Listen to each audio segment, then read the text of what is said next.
오늘 예배를 통해서 함께 은혜 받으실 하나님의 말씀은 신명기 11장 10절에서 25절까지의 말씀입니다. 신명기 11장 10절에서 25절까지의 말씀, 구역성경 278페이지입니다. 10절에서 25절의 말씀을 교독하겠습니다. 내가 들어가 차지하려 하는 땅은 내가 나온 애굽 땅과 같지 아니하니 거기서는 너희가 파종한 후에 발로 물대기를 채소밭에 댐과 같이 하였거니와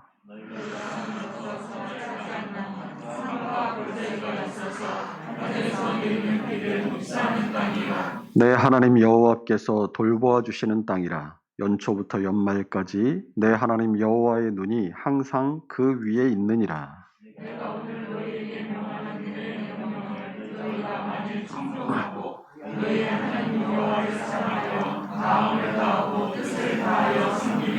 여호와께서 너희의 땅에 이른 비 늦은 비를 적당한 때에 내리시리니 너희가 곡식과 포도주와 기름을 얻을 것이요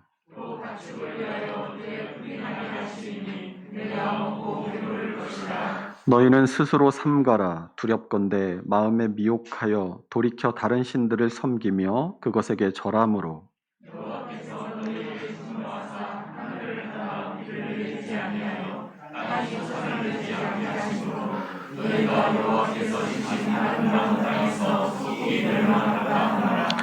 이러므로 너희는 나의 이 말을 너희의 마음과 뜻에 두고 또 그것을 너희의 손목에 매어 기호를 삼고 너희 미간에 붙여 표를 삼으며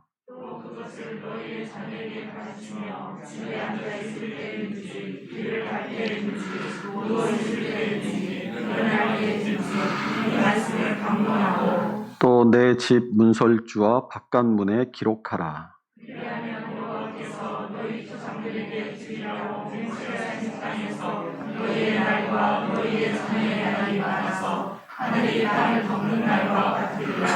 너희가 만일 내가 너희에게 명하는 이 모든 명령을 잘 지켜 행하여 너희의 하나님 여호와를 사랑하고 그의 모든 도를 행하여 그에게 의지하면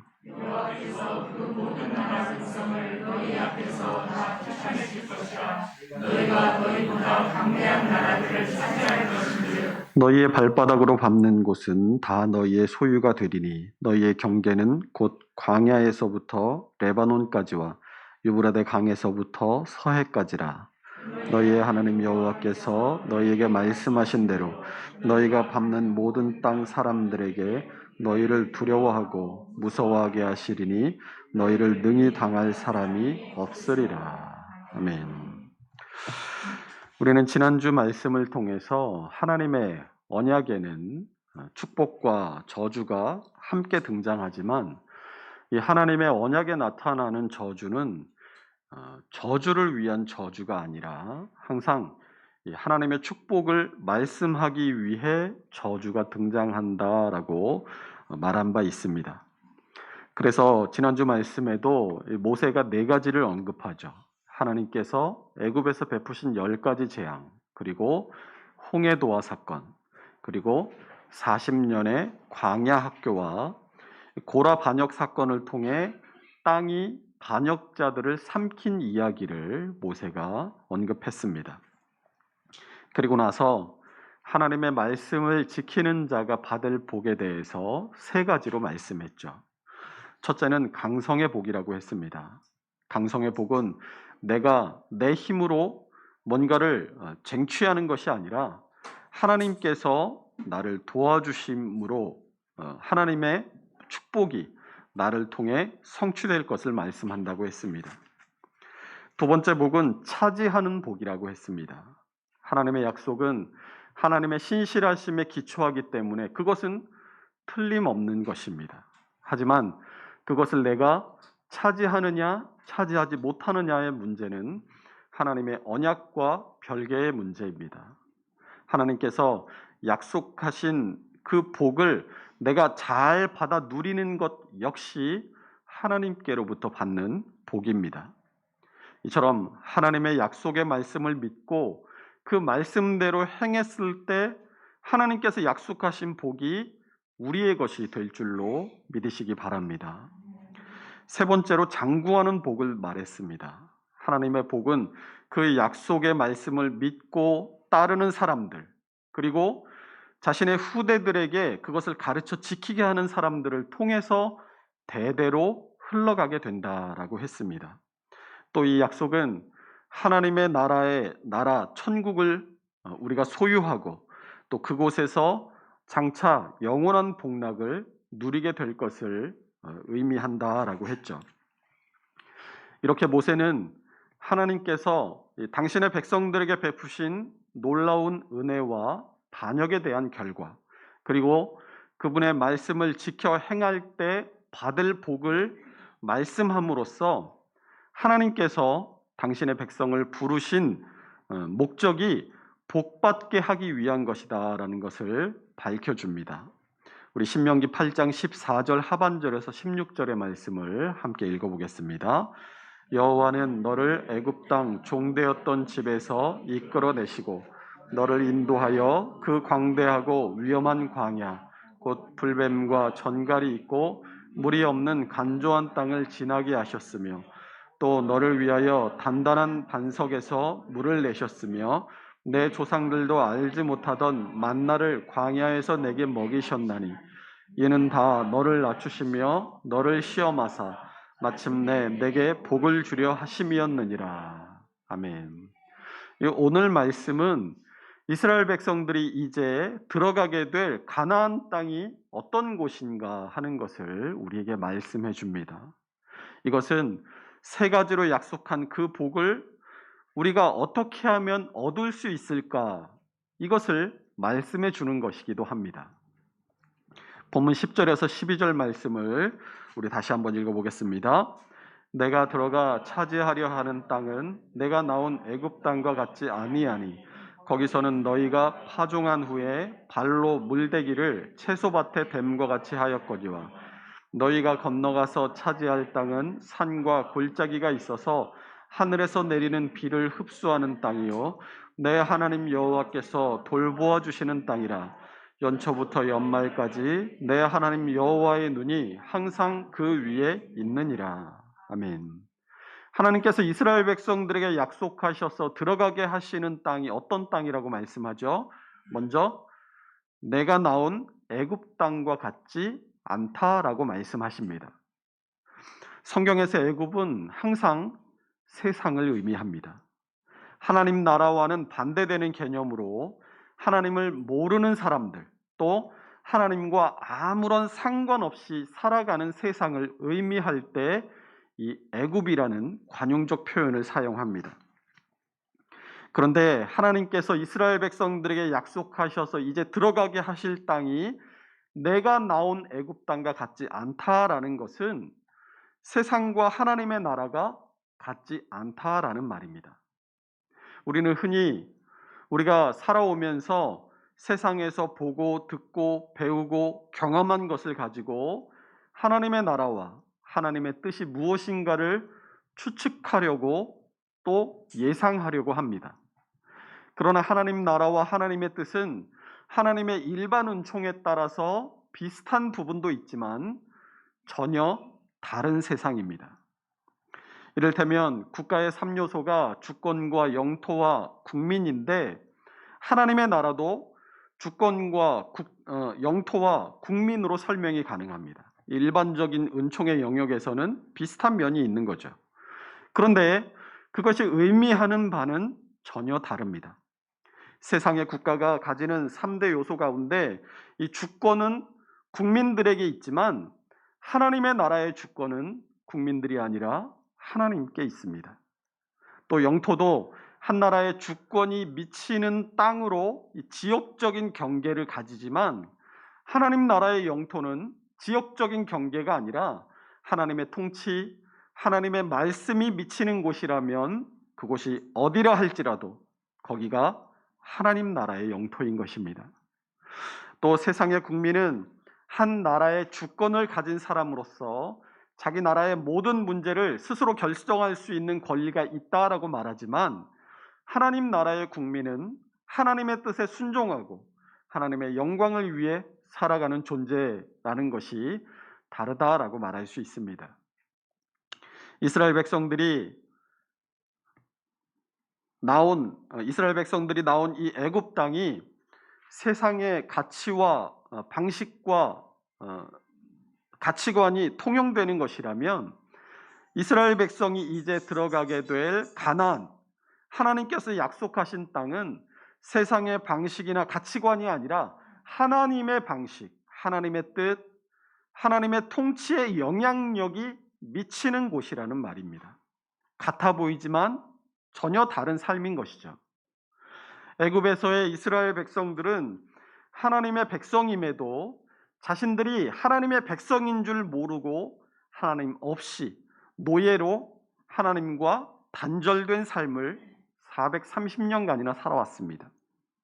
그런데 하나님께서 이스라엘 백성들에게 약속하셔서 들어가게 하시는 땅이 내가 나온 애굽 땅과 같지 않다라는 것은 그들이 들어가게 될 그 가나안 땅이 하나님과의 온전한 관계가 회복된 곳이라는 의미입니다.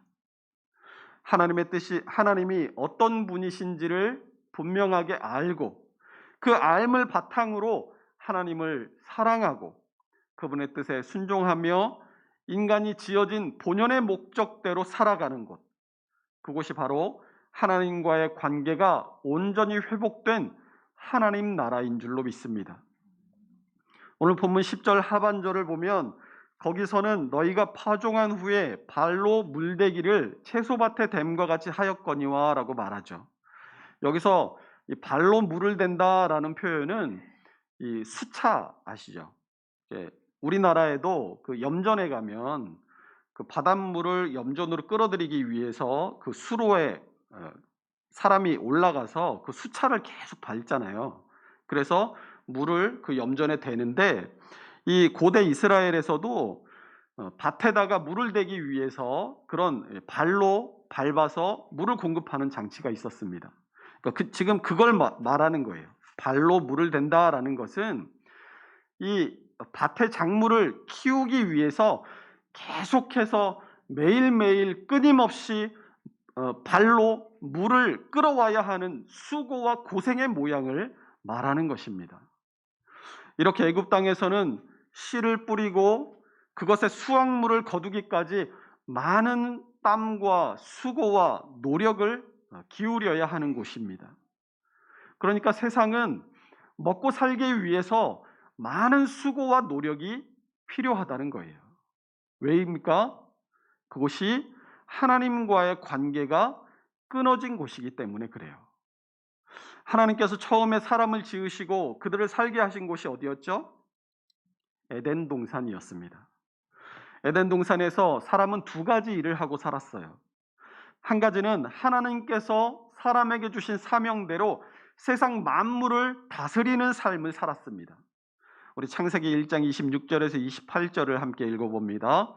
하나님이 이르시되 우리의 형상을 따라 우리의 모양대로 우리가 사람을 만들고 그들로 바다의 물고기와 하늘의 새와 가축과 온 땅과 땅에 기는 모든 것을 다스리게 하자 하시고 하나님이 자기 형상 곧 하나님의 형상대로 사람을 창조하시되 남자와 여자를 창조하시고 하나님이 그들에게 복을 주시며 하나님이 그들에게 이르시되 생육하고 번성하여 땅에 충만하라 땅을 정복하라 바다의 물고기와 하늘의 새와 땅에 움직이는 모든 생물을 다스리라 하시니라.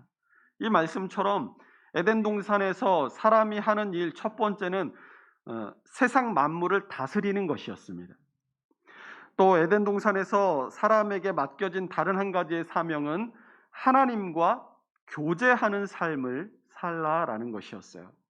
창세기 3장 8절에서 9절을 함께 읽습니다. 그들이 그날 바람이 불 때 동산에 거니시는 여호와 하나님의 소리를 듣고 아담과 그의 아내가 여호와 하나님의 낯을 피하여 동산 나무 사이에 숨은지라. 여호와 하나님이 아담을 부르시며 그에게 이르시되 내가 어디 있느냐. 이 대화는 아담과 하와가 범죄한 후에 하나님의 낯을 피해 숨었을 때의 대화입니다.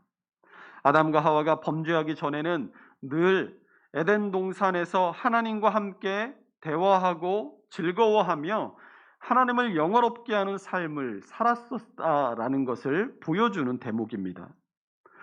웨스터민스터 소요리 문답 1문답이 우리 인간의 최고의 목적이 하나님을 영화롭게 하고 영원토록 그를 즐거워하는 것이다 라고 가르쳐주고 있습니다. 그러니까 에덴 동산에서의 아담과 하와는 하나님께서 인간을 지으신 그 최고의 목적을 온전히 이루며 살았다라고 말할 수 있습니다.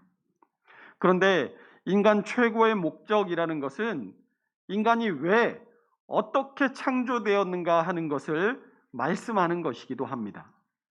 하나님은 사람을 그분께서 만드신 모든 피조물 가운데 유일하게 하나님과 교제하는 존재, 또 자신의 의지로 하나님께 영광을 돌릴 수 있는 존재로 창조하셨습니다.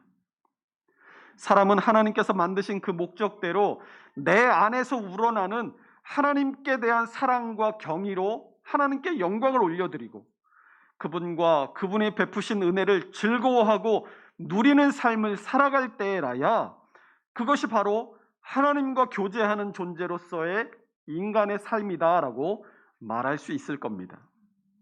그런데 이러한 관계를 사람이 범죄함으로 깨뜨립니다.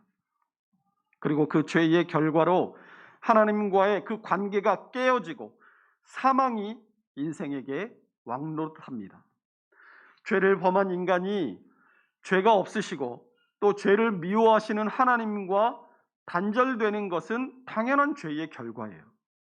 그러나 하나님의 뜻을 거절하고 죄를 지었음에도 불구하고 하나님은 당신의 형상으로 지으신 사람을 끝까지 사랑하셨습니다. 그래서 다시금 하나님과 교제하는 존재로 돌이키시기를 원하시고 사람을 구원할 계획을 세우십니다.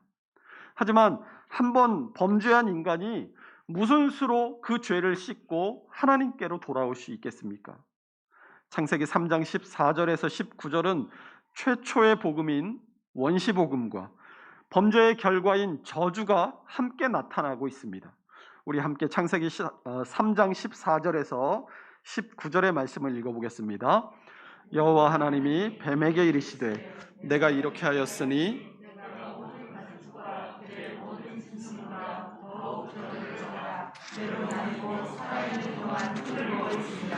내가 너로 여자와 원수가 되게 하고 내 후손도 여자의 후손과 원수가 되게 하리니 여자의 후손은 내 머리를 상하게 할 것이요 너는 그의 발꿈치를 상하게 할 것이니라 하시고 또 여자에게 이르시되 내가 내게 임신하는 고통을 크게 더하리니 내가 수고하고 자식을 낳을 것이며 너는 남편을 원하고 남편은 너를 다스릴 것이니라 하시고 아담에게 이르시되 내가 내 아내의 말을 듣고 내가 내게 먹지 말라 한 나무의 열매를 먹었은즉 저주를 받고 너는 내 평생에 수고하여야 그 소산을 먹으리라.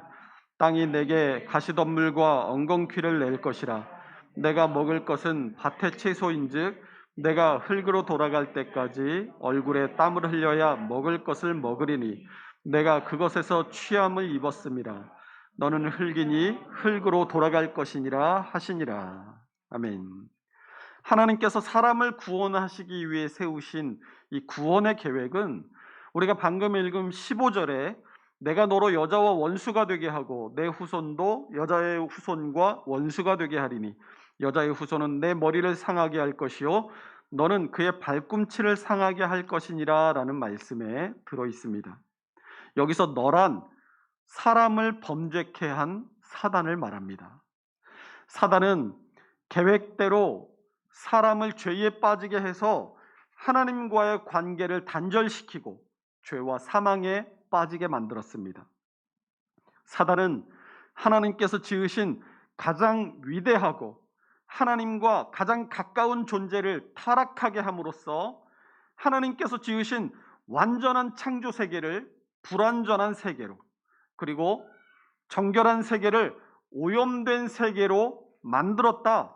하나님의 창조를 망쳤다라고 생각했습니다. 그러나 하나님은 범죄한 인간을 다시금 회복시킬 구원의 계획을 세우시고 당신의 아들 독생자 예수 그리스도에게 범죄한 우리 인간의 모든 죄를 대신 지게 하시고 우리를 구원하셨습니다. 그 구원의 첫 단추가 방금 읽었던 창세기 3장 15절의 말씀 안에 그 복음의 씨앗이 담겨져 있는 것입니다. 또 우리가 방금 읽었던 창세기 3장 14절에서 19절에는 이 범죄에 가담했던, 범죄에 관여했던 세 존재, 뱀과 여자와 남자에 대한 저주와 형벌이 기록되어 있습니다. 사단의 악행의 도구로 쓰여진 뱀은 14절에 내가 모든 가축과 들의 모든 짐승보다 더욱 저주를 받아 배로 다니고 살아있는 동안 흙을 먹을지니라 라는 저주를 받습니다. 여기서 내가 모든 가축과 들의 모든 짐승보다 더욱 저주를 받아 라는 말은 뱀만 저주를 받았다는 말이에요? 아니죠. 세상 모든 피조물들이 피조물의 대표인 아담과 하와의 범죄의 결과로 함께 저주를 받은 것입니다. 그래서 로마서 8장 22절이 피조물이 다 이제까지 함께 탄식하며 함께 고통을 겪고 있는 것을 우리가 아느니라 라고 말씀하고 있어요. 우리만 간절히 구원을 기대하고 소망하는 것이 아니라 다른 모든 피조물들도 구원을 간절히 사모합니다. 로마서 8장 19절에서 21절 함께 읽습니다. 피조물이 고대하는 바는 하나님의 아들들이 나타나는 것이니 피조물이 허무한데 굴복하는 것은 자기 뜻이 아니요 오직 굴복하게 하시는 이로 말미암음이니라. 그 바라는 것은 피조물도 썩어짐의 종노릇한 데서 해방되어 하나님의 자녀들의 영광의 자유에 이르는 것이니라. 이처럼 우리 인간의 범죄와 타락은 단지 인간에게만 영향을 미치는 것이 아니라 전 우주적 타락이라는 결과를 낳았습니다. 하나님께서 창조하신 선한 피조계는 인간의 범죄로 말미암아 광대하고 심각한 피해를 입어 회복할 수 없는 지경에 이르게 되었습니다. 그러므로 믿는 우리에게는 구원을 통한 하나님과의 관계 회복과 더불어서 하나님께서 만드신 이 선한 피조계를 다시금 회복시켜서 하나님께 돌려드려야 할 사명이 주어져 있다라는 것을 알아야 합니다. 하나님과 사람, 또 사람과 사람 사이의 관계, 또 사람과 자연 만물의 관계까지 하나님께서 처음 만물을 창조하셨던 선하고 아름다운 모습으로 다시 되돌려드려야 할 책임이 우리에게 주어져 있다라는 것입니다. 그래서 이 구원이 단순히 나하고 하나님하고의 관계만 잘하면 되지 이렇게 생각하는 것은 구원을 잘못 이해한 거예요. 구원을 잘못 이해하고 그 구원을 너무나 좁혀서 단편적으로만 이해한 것이 내가 하나님하고의 관계만 잘하면 되지 다른 게 무슨 소용이 있어 이런 삶의 태도인 거예요. 그러나 구원은 하나님과 나 사이에만 이루어져야 할 것이 아니라 나와 우리의 이웃 사이에 또 나와 자연 만물 사이에 이루어져야 할 일이고 그것을 가능하게 하는 것은 믿는 우리가 하나님의 말씀을 온전히 지켜 행함으로써 하나님의 뜻이 이 땅에 이루어지는 것으로 세상 모든 만물이 구원이 가능하게 되는 줄로 믿으시기 바랍니다. 모든 사람에게 구원받은 사람으로서 모든 사람들에게 구원받은 사람으로서의 책임감을 가지고 주님께 대하듯 할 때 사람과 사람을 향한 하나님의 뜻은 우리를 통해 이 땅에 이루어지게 됩니다. 또한 자연 만물과 자연의 질서를 향해 구원받은 사람으로서의 책임감을 가지고 자연 만물을 아끼고 사랑하며 주어진 질서를 잘 지켜나갈 때 만물을 향한 하나님의 뜻이 우리를 통해서 이루어지는 것임도 우리는 잊지 말아야 하는 것입니다. 창세기 3장 14절에서 19절에 등장하는 두 번째 저주는 여자에게 임한 저주입니다. 16절에 내게 임신하는 고통을 크게 더하리니 내가 수고하고 자식을 낳을 것이며 라고 합니다. 우리가 여기서 주의해야 할 것은 임신이 저주가 아니라는 거예요. 아이를 낳고 자손이 번성케 되는 것은 하나님께서 창세기 1장 28절에서 하나님이 그들에게 복을 주시며 하나님이 그들에게 이르시되 생육하고 번성하여 땅에 충만하라, 땅을 정복하라, 바다의 물고기와 하늘의 새와 땅에 움직이는 모든 생물을 다스리라 하시니라 라고 말씀하신 것처럼 임신은 하나님께서 그 번성의 복을 주시기 위한 축복인 거예요. 그러나 여자에게 주신 출산의 고통은 하나님께서 주신 이 축복을 이루는 그 과정이 힘들고 고통스럽게 될 것이라는 것을 말씀하는 겁니다. 두 번째로 16절에 보면 너는 남편을 원하고 남편은 너를 다스릴 것이니라 하시고, 남편을 원하고 남편이 너를 다스릴 것이다 라는 저주예요. 그런데 이건 역시 하나님께서 지으신 창조 질서 안에서는 당연한 일입니다. 창세기 2장 18절에 보면 여호와 하나님이 이르시되 사람이 혼자 사는 것이 좋지 아니하니 내가 그를 위하여 돕는 배필을 지으리라 하시니라 라고 말씀하고 있죠. 사람이 혼자 살지 않고 배필을 만나서 함께 하는 것은 하나님의 은혜와 배려입니다. 그 배필이 어떤 존재라고 말하죠? 내가 그를 위하여 돕는 배필을 지으리라 라는 하나님의 말씀처럼 서로 돕는 존재, 서로 기대고 의지하고 둘이지만 하나처럼 사는 존재가 바로 하나님께서 맺어주신 배필입니다. 이러한 하나님의 은혜와 배려라는 축복에 이르는 그 과정이 이제는 어떻게 된다는 거예요? 저주로 인해서 쉽지 않으리라는 겁니다. 너는 남편을 원하고 라고 할 때 여기서 원하다에 해당하는 히브리어 단어가 슈크라는 단어입니다. 이 슈크가 본래 뜻이 뭐냐면 이 뚝에서 비가 많이 와서 뚝에서 물이 넘쳐 흐르면 어떻게 돼요? 그 물을 밑에서 뚝을 다시 막아서 그 물을 멈추게 할 수 있습니까? 그 물을 멈추게 못하죠. 이렇게 뚝에서 물이 넘쳐서 그것을 제어할 수 없는 강렬한 욕망, 강렬한 갈망, 이것을 슈크라고 해요. 그런데 창세기 3장 16절에서 너는 남편을 원하고 라는 이 표현에서 이 슈크가 어떻게 쓰였냐면 부정적으로 사용되었어요.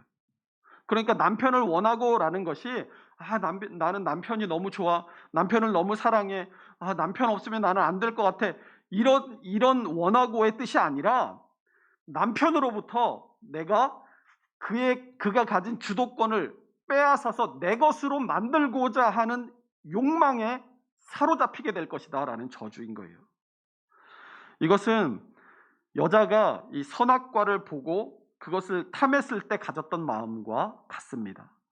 창세기 3장 5절에서 6절이 너희가 그것을 먹는 날에는 너희 눈이 밝아져 하나님과 같이 되어 선악을 알 줄 하나님이 아심이니라. 여자가 그 나무를 본즉 먹음직도 하고 보암직도 하고 지혜롭게 할 만큼 탐스럽기도 한 나무인지라. 이렇게 말씀하죠. 하나님의 지위를 찬탈하고자 하는 욕망, 이제 이것이 여자의 마음을 사로잡고 하나님께서 은혜와 배려로 돕는 배필로 주신 남자와 여자의 이 서로의 관계가 이제는 내가 주도권을 쥐어야만 하는 저주를 통해서 그 관계가 깨뜨려지게 될 것을 말씀하는 거예요. 그러니까 부부간에 여러분 다투시죠? 저희도 가끔 다툽니다. 부부간에 다툴 때 서로 그 다툼이 주도권을 쥐려고 서로 다툴 때마다 이걸 기억하셔야 돼요. 내가 지금 하나님의 은혜와 배려를 저주로 만들고 있구나. 우리 모두의 가정 안에 하나님의 은혜와 배려를 저주로 만드는 넘쳐 흐르는 욕망이 아니라 서로를 돕고 의지하려는 하나님의 창조 질서대로의 축복이 날마다 함께 할 수 있으시기를 주님의 이름으로 축원합니다. 세 번째로 남자가 받은 저주가 17절에서 19절에 나타납니다. 이 남자가 받은 저주는 수고의 저주예요. 이제까지 에덴 동산에서 아담과 하와는 모든 것을 다 하나님의 은혜로 선한 피조개가 내어주는 풍성한 소산을 먹고 살았어요. 창세기 2장 15절입니다. 함께 읽습니다. 여호와 하나님이 그 사람을 이끌어 에덴 동산에 두어 그것을 경작하며 지키게 하시고, 이 개역 개정에서는 이 구절을 경작하며라고 번역을 해놔서 우리가 좀 헷갈려요. 경작했다는 거 보니까 에덴 동산에서도 아담과 하와가 농사를 지었나? 그렇게 이해할 수 있습니다. 그런데 예전에 우리가 보던 개역 성경에서는 이 구절을 여호와 하나님이 그 사람을 이끌어 에덴 동산에 두사 그것을 다스리며 지키게 하시고라고 되어 있었어요. 다스리며 지키게 하시고라는 구절이 경작하며 지키게 하시고 이렇게 바뀐 거죠. 본래 이 다스리며에 해당하는 히브리어가 아바드라는 단어인데, 이 아바드가 가지고 있는 단어의 뜻은 다스리다, 경작하다, 봉사하다, 힘쓰다, 이런 의미를 가지고 있는 단어입니다. 아마 이 개역 성경에서 다스리고 지키다라는 이 번역이 좀 뭔가 좀 굴림하다라는 뉘앙스가 있어서 개역 개정으로 다시 번역하면서 아바드가 가진 여러 개의 뜻 가운데 하나인 이 경작하다라는 의미로 바꾼 것 같아요. 그런데 이 아바드를 경작하다로 바꾸면 의미가 너무 좁아져 버려요. 밭 갈았다 이 정도로 의미가 제한되어 버립니다. 그냥 다스리며 지키게 하시고라는 이 예전 개역 한글의 번역을 그대로 따라가면서 이 구절을 풀어서 설명할 때 여기서 말하는 이 다스린다는 말이 군림한다는 말이 아니라 하나님의 청지기로서 애정을 가지고 하나님의 피조 세계를 아름답게 가꾸어 간다는 의미예요 라고 설명을 잘 해주는 게 더 좋지 않겠나, 그런 생각을 합니다. 아무튼 이 남자가 받은 저주는 수고와 노동의 저주예요. 수고하고 땀 흘리지 않아도 하나님의 은혜와 축복 속에서 필요한 모든 것들을 다 누리며 살던 그의 삶이 이제는 수고하고 땀 흘리지 않으면 먹고 살 수 없는 환경으로 바뀌어 버린 겁니다. 이 17절에서 땅이 저주를 받았다라고 말하고 있죠. 여기서 말하는 이 땅은 우리가 이 두 발을 딛고 있는 땅을 의미하는 것이 아니에요. 하나님께서 사람에게 모든 것을 맡겨서 다스리고 번성하고 충만하게 하셨죠. 그런데 그 사람에게 맡기신 모든 피조 세계가 저주를 받았다는 의미입니다. 정치, 사회, 경제, 문화, 모든 인간이 활동하는 영역들이 다 저주를 받아서 하나님의 선한 의도를 반영하지 못하고 타락의 결과로 뒤틀려져 있습니다. 정치가 하나님의 뜻을 반영하지 못해요. 경제 논리가 하나님의 원리를 반영하지 못합니다. 그런데 이 모든 것들은 다 본래 무엇을 위해서 지어진 거예요? 하나님의 영광을 위해서 지어진 것들이에요. 본래 하나님의 영광을 나타내기 위해서 지어진 것들이 하나님의 영광을 나타내지 못하는 저주와 타락으로 변질되어 버린 거예요. 그래서 수고하고 땀 흘리는 저주는 우리가 하나님의 선한 피조기를 통해서 누려야 할 하나님의 은혜와 축복을 이제는 온전히 누리지 못하게 된다라는 것을 의미하는 겁니다. 먹고 사는 문제가 힘들어졌어요. 세상은 점점 더 고도화되고 발전하는데 여러분, 먹고 사는 게 점점 더 세월이 갈수록 편해지십니까? 점점 더 먹고 사는 문제가 힘들어집니다. 세상은 발전하는데 또 발전에 따른 부작용으로 심각한 사회 문제와 환경 문제로 앞날을 장담할 수가 없게 돼요. 이처럼 애굽으로 대표되는 세상에서의 삶은 하나님과의 교제가 그 범죄로 인한 저주로 완전히 끊어져서 저주 속에서 살아가는 힘들고 위험하고 괴롭고 곤고한 삶입니다. 그런데 오늘 이스라엘 백성들이 들어가게 될 가나안 땅은 어떤 곳이라고 말씀합니까? 우리 11절 12절을 다시 읽습니다. 너희가 건너가서 차지할 땅은 산과 골짜기가 있어서 하늘에서 비를 내리는 내 하나님 여호와께서 돌보아 주시는 땅이라. 연초부터 연말까지 내 하나님 여호와의 눈이 항상 그 위에 있느니라. 아멘. 11절에 보니까 그 땅이 어떤 땅이에요? 하늘에서 내리는 비를 흡수하는 땅, 이렇게 말합니다. 땅이 이 하늘에서 내리는 비를 다 흡수하는 땅이라는 표현이 어떤 표현과 대조가 됩니까? 땅이 저주를 받아서 가시덤불과 엉겅퀴를 내는 모습. 창세기 3장 17절에 나오는 땅이 저주를 받은 모습과 대조돼요. 12절에 보면 그 땅은 내 하나님 여호와께서 돌보아 주시는 땅이라고 말씀합니다. 하나님께서 돌보아 주시는 땅, 하나님의 마음이 있고 하나님의 관심이 있고 하나님이 거기 계시는 땅. 이 구절이 어디를 떠올리게 합니까? 에덴 동산을 떠올리게 해요. 그러니까 모세가 지금 이스라엘 백성들이 나온 애굽 땅과 들어가게 될 가나안 땅을 비교해서 말하고 있는 것은 실상은 하나님과의 관계가 단절되어서 저주 가운데 살아가는 세상과 하나님과의 관계가 다시 회복되어서 하나님의 은혜와 축복 가운데 살아가는 하나님의 나라를 대조해서 말씀하고 있다라는 것을 깨달아야 한다는 것입니다. 13절에서 15절 말씀 함께 읽어보겠습니다. 내가 오늘 너희에게 명하는 내 명령을 너희가 만일 청종하고 너희의 하나님 여호와를 사랑하여 마음을 다하고 뜻을 다하여 섬기면 여호와께서 너희의 땅에 이른 비 늦은 비를 적당한 때에 내리시리니 너희가 곡식과 포도주와 기름을 얻을 것이요 또 가축을 위하여 들에 풀이 나게 하시리니 내가 먹고 배부를 것이라. 이 13절에서 15절의 말씀은 하나님과의 온전한 관계 안에 우리가 있을 때 누리게 되는 축복을 말씀하는 것입니다. 우리가 하나님과의 온전한 관계 안에 있다라는 것은 우리 편에서 보면 하나님을 사랑해서 우리의 마음을 다하고 뜻을 다하고 하나님을 사랑하고 섬기는 것을 말하는 거예요. 우리가 하나님과의 온전한 관계 안에 있다는 것은 하나님 편에서 보면 하나님께서 우리를 돌보시고 우리에게 필요한 모든 것을 풍성히 채우심으로 우리로 하여금 만족을 누리게 하시는 상태, 그것을 말하는 것입니다. 이렇게 온전한 교제 안으로 초청하시는 하나님의 택하심과 부르심을 입은 너희는 그 교제의 관계를 소중히 여기고 그 관계를 깨트리지 않도록 삼가 조심하라는 것입니다.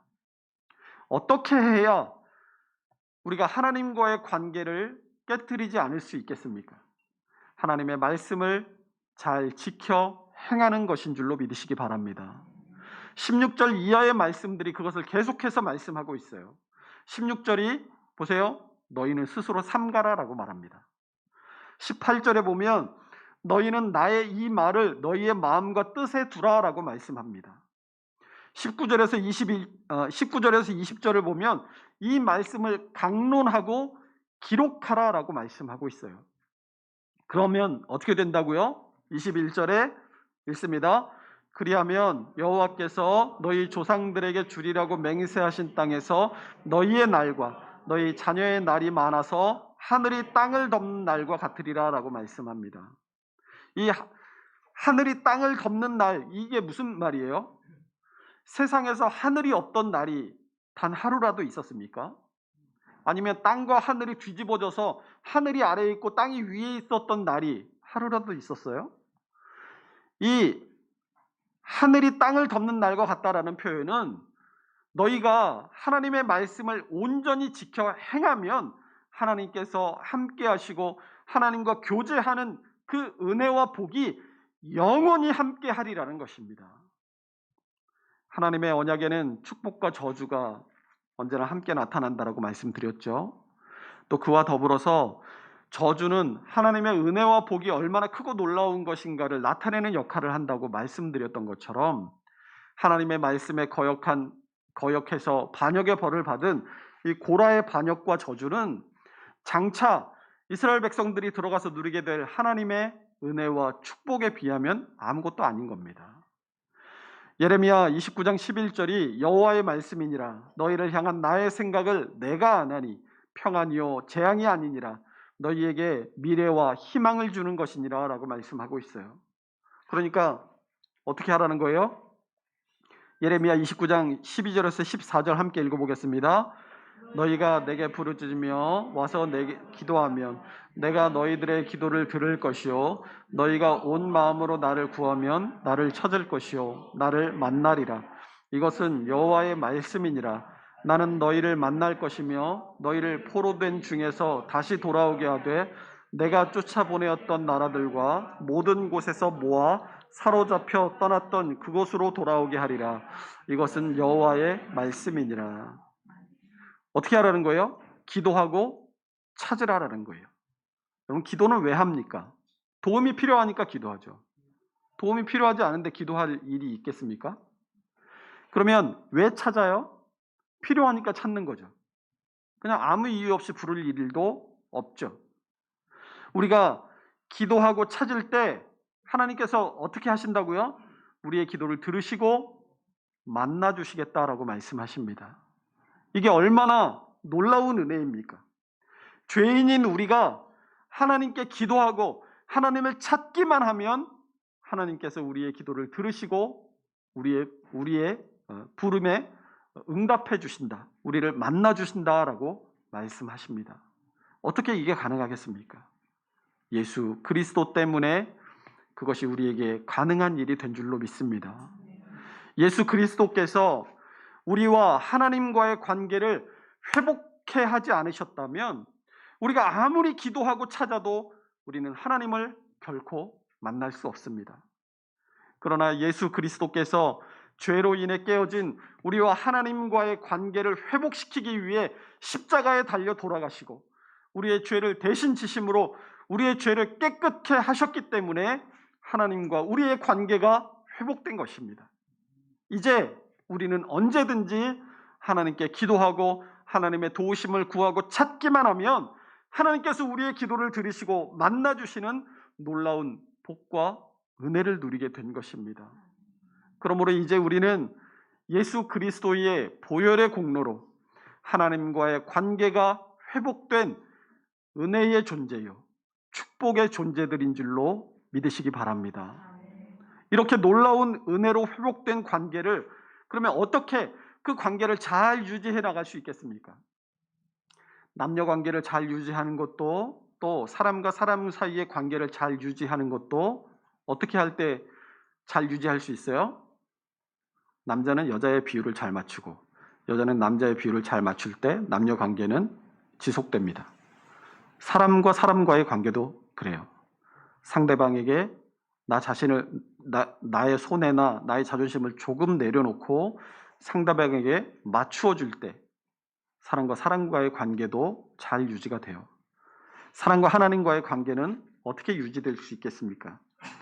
오늘 본문에 그 정답이 나옵니다. 16절에 스스로 삼가라라고 말씀하는 것처럼 하나님의 말씀을 우리가 소중하게 여기고, 18절이 너희는 나의 이 말을 너희의 마음과 뜻에 두라라고 말씀하는 것처럼 하나님의 말씀을 우리 안에 늘 우리의 마음에 품고, 19절에서 20절이 이 말씀을 강론하고 기록하라라고 말씀하는 것처럼 그 말씀을 부지런히 배우고 우리의 마음에 새겨서 몸으로 체득하고, 그렇게 체득한 하나님의 말씀이 우리의 삶을 통해서 세상에 온전히 드러나게 될 때 마침내 하나님과의 온전한 관계 안에서 천국의 복과 은혜를 영원히 누리며 살아갈 수 있게 되는 줄로 믿습니다.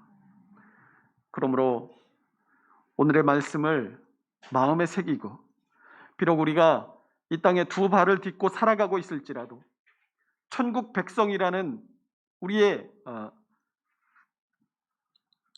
신분을 잊지 말고 하나님과 날마다 교제하며 하나님의 뜻에 순종함으로 하나님의 축복과 은혜 가운데 영원히 살아갈 수 있는 우리 모두가 될 수 있으시기를 주님의 이름으로 축원합니다. 기도하겠습니다.